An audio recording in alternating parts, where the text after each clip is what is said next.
jury members, and my dear co-scholars as well as their research supervisors. This is Prashanti from Geetham University, working as a research scholar under the guidance of Dr. Ravishankar Kumar sir. Today's my research topic is approach with BFT for nonlinear optical properties of organic molecular complexes. Whereas today's topic starts from nonlinear optical properties. This is the significant topic in the day-to-day life because it affects the all electronic devices which is useful in the day-to-day life, because the optical, electronic and electrical properties of the material depends on the device working conditions. So this electronic properties basically depends on reactivity as well as conductivity of the material.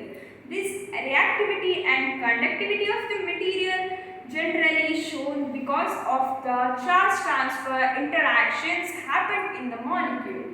So charge transfer interactions can be studied experimentally in different ways. But in this pandemic situation, if we will constrain with limited resources, then computational method is the best method for my concern. So I here prefer the DFT density function theory method for studying this charge transfer interactions for the study of nonlinear optical properties. So in this topic, I chosen the molecules H1 and H2 molecules, where H1 representing the 4-bromobenzyaldehyde and H2 representing 4-bromo-2-fluorobenzyaldehyde. So these two molecules are easily available in different laboratories, college and school laboratories, and simply I used the anilines, one of the anilene for its high reactivity and as well as easily clubbing nature. So here the chosen anilene is nothing but p-chloroanilene, that is nothing but para-chloroanilene. So with these reactions we formed two different kinds of shift-based compounds.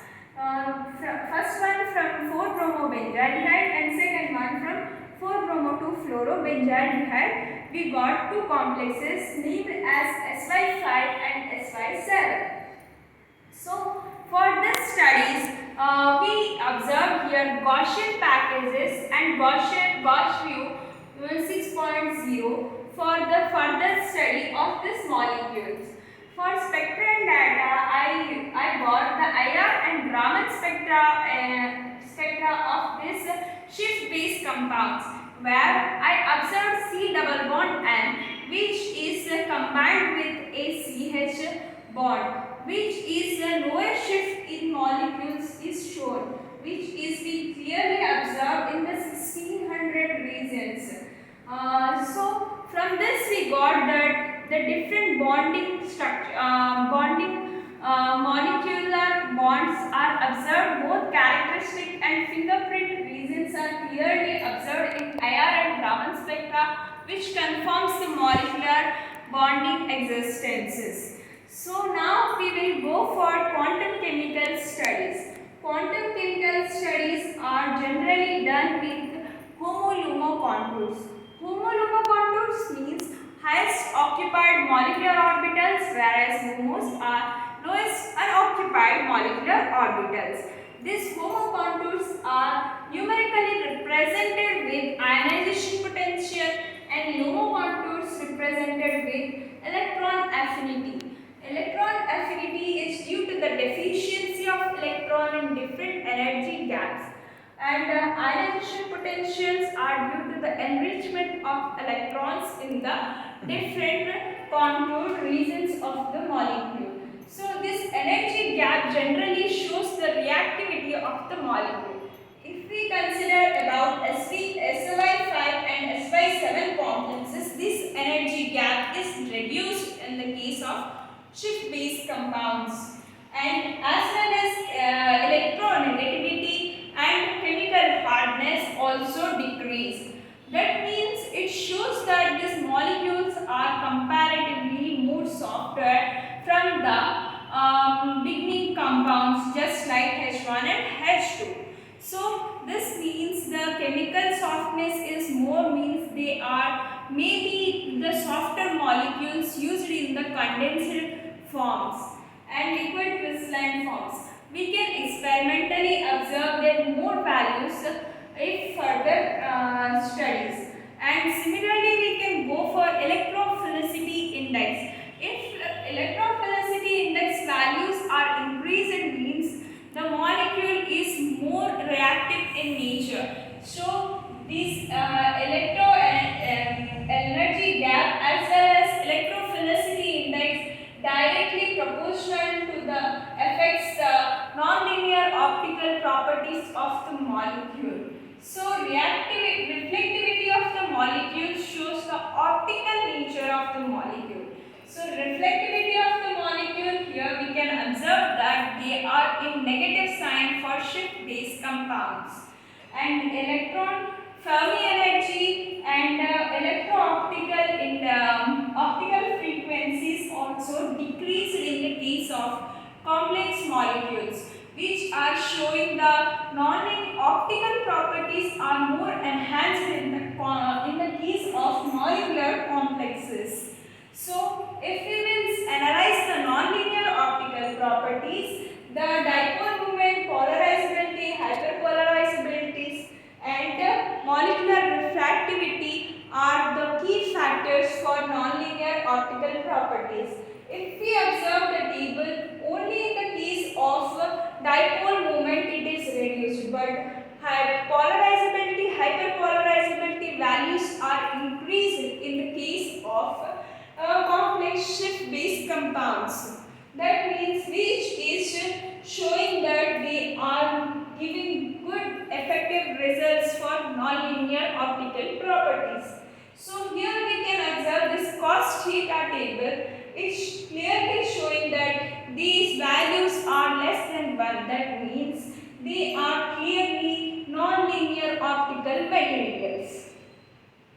We can observe that molar refractivity of the materials also more and more increased. Right?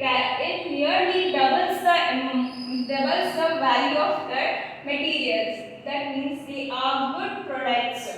So from this we can analyze how charge transfer interactions observed in the case of these molecules. So we can remind that the open and delocalized contours are more reactive contours with red colored regions, which are mainly observed in the case of benzaldehyde bonds. And whereas if we will go for the complex molecules, they are localized and they are shown in the molecular bonding at C double bond N. So if we will go for the bromobenzaldehyde complex, it is localized, whereas it is delocalized in the case of fluorine adjoint molecule. That means this is more reactive. If we will go for electrostatic potential maps, the electrostatic potentials of the molecule is also studied with electrophilicity and as well as nucleophilicity. So here we can see that the color gradients are showing the potentials of the different molecules. The color gradients are increasing from red to blue colored regions with the increasing potentials. Red colored regions are observed in the aldehyde groups, whereas C double bond and shift base groups are showing that they are highly potential regions. We can observe in both the complexes. If we will go for conclusion, we can clearly observe the spectral analysis part showing C double bond and region, and as well as electronegativity, Filicity index, everything is showing the more effective results in the case of fluorine complex compounds in shift base compound, fluorine conjugated. and as well as we can see the enhancement in the results of hyperpolarizability. It's nearly 10 units increase, and reduced energy gaps, reduced optical frequencies, reduced reflectivity of the molecular, showing the shift these molecular complexes are more linear optical, enhanced with non-linear optical properties. So I would like to thank Department of Physics and Chemistry for supporting DST Phys Lab for my for my computational studies in this pandemic situations. Thank you.